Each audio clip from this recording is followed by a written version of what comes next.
ወሸባ ጉሮ ወሸባዬ ጉሮ ወሸባ ጉሮ ወሸባዬ ወሸባ አምሳ ግርጭ ብሎ ሲገባ ጉሮ ወሸባዬ ጉሮ ወሸባ ጉሮ ወሸባዬ ጉሮ ወሸባ ጉሮ ወሸባዬ በመቶ ብር ሂሳብ 5 ብር ይሁን ተቀብለነዋል። ዛሬ በጣም ደስ የሚል ድግስ አሳልፌ ነው የመጣሁት። እኛ ሰፈር ድል ያለ ሰርግ ነበር። ከኛ ቤት ከፍ ብሎ ያለችውን ወይዘሮ ክብነሽን ታውቃታል? አወካት አይደለ?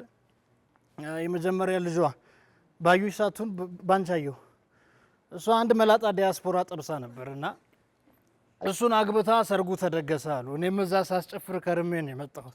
ጉሮ ወሸባዬ ጉሮ ወሸባዬ ጉሮ ወሸባ ጉሮ ወሸባዬ ወሸባ 50 ግርጭ ብሎ ሲገባ።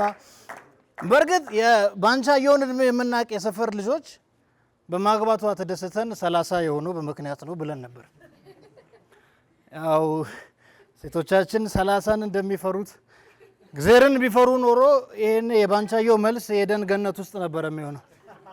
ቅጠላችንን አገልድበን ጉሮ ወሸባዬ ጉሮ ወሸባ ጉሮ ወሸባዬ ጉሮ ወሸባ ነበር የምንለው። ከነ ባንቻየው ቤት ውስጥ ግን ወይዘሮ ክብነሽን የሚያክል የለም በእድሜ ጉዳይ። የልጆቻቸውን እድሜ ለመደባበቅ እንደሳቸው ግንባር ቀደም የሚወጣ የለም። ልክ የባል ቤተሰቦች ሲመጡ ጊዜ ሰፈር ውስጥ ያሉ ትንንሽ ህፃናትን ሰብስበው እኙትና የሙሽሪት እኩያ አብሮ አደጎች እያሉ ያስተዋውቃሉ። ሼም የማያውቁ ሴትዮ የፈለጉትን ቢናገሩ ግን የባንቻየው ሰውነት አይዋሽም። የእኔ ጉርድ በርሜል እንዴት እኮ ድብልብል እንዳለች። እንደውም በረንዳ ላይ ተቀምጣ ከአብሮ አደግ ሚዜዎቿ ጋር ላያት ሰርጓን አረጋውያን ድርጅት ውስጥ የምታከበር ይመስል ነበር። በእንቅርት ላይ ጆሮ ደግፍ እንድትሉ ደግሞ በሩ ተከፍቶ ሙሽራው ይጠበቀ እያለ ሰርግ አይቶ የማያውቁ የሰፈራችን ልጆች በሩን ዘግቶ አናስገባም ሰርገኛ እደጅተኛ ይሉ ጀመር። ይሄኔ ወይዘሮ ክብነሽ ትጉ ብላ ወጣችና ስሙ 30 ዓመት ሙሉ ማንም ሲገባ ሲወጣ የነበረበት በር አይደል እንዴ? ክፈቱና አስገቡዋል። ያኔ ጥልቅ ብሎ ገባ። ነገር ግን ከወንዱ ሙሽራ ሳይድ የነበረ አንድ መጥፎ ሚዜ እንዲህ ዞር ብሎ ባንቻየውን ሳያት እንዴ ሜዳው ጨዋታ የበዛበት አይደል እንዴ ብሎ አረፈው። ክብነሽ ግን ለመልስ ሁሉ ጊዜም ወደኋላ አትልም።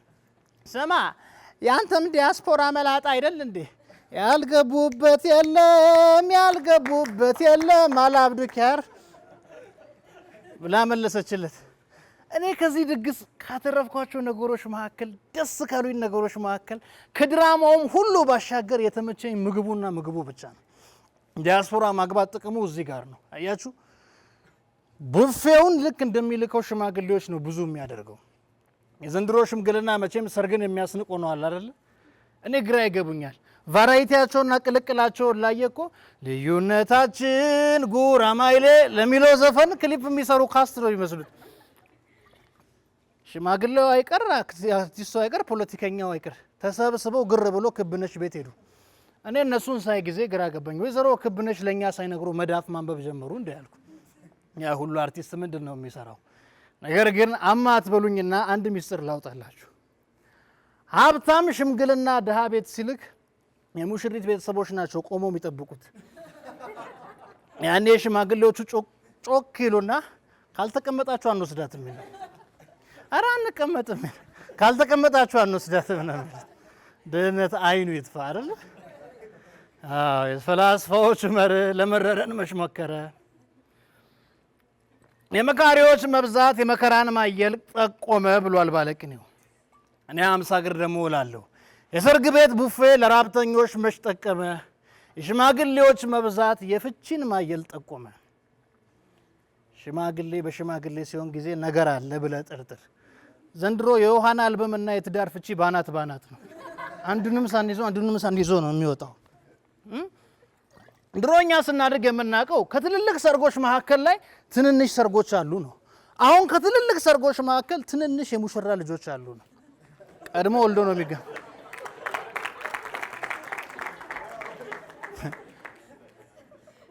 ሌላው ቀርቶ እኮ ግጥምና ዜማ ሁሉ ተቀይሯል። አሞራው ከሰማይ ሲያዩዋታል መባል ቀርቷል። ምክንያቱም ሳይውሉ ነው የሚፋቱት። 80 መቅደዱ ተረስቶ ተሰረዘው ነው አልተረቱ። ፍርሚያው አይደርቅማ። የታይታ ዘመን ገጹ ክፉ ነው፣ እጅግ በጣም አስጠሊታ። የሚስትህን ዋጋ በምታስገባው ቪወር ከለካ፣ የባልሽን ዋጋ በሚያንጋጋው ሽማግሌ ከለካሽ ነገር ተበላሸ ማለት ነው። ትዳር ቅዱስነቱ ቀርቶ የዩቲዩብ ኮንተንት ከሆነ ጋብቻ ለንግድ ከቀረበ እኔ 50 እግር መንግስቶይ ቫት ቁረጥ 15% ከሰርግማለ እላለሁ። እስከዛው ግን ጉሮ ሸባዬ ጉሮ ሸባ ጉሮ ሸባዬ ጉሮ ሸባ ጉሮ ሸባዬ ወሸባ 50 እግር ጨብሎ ሲወጣ ጉሮ ሸባ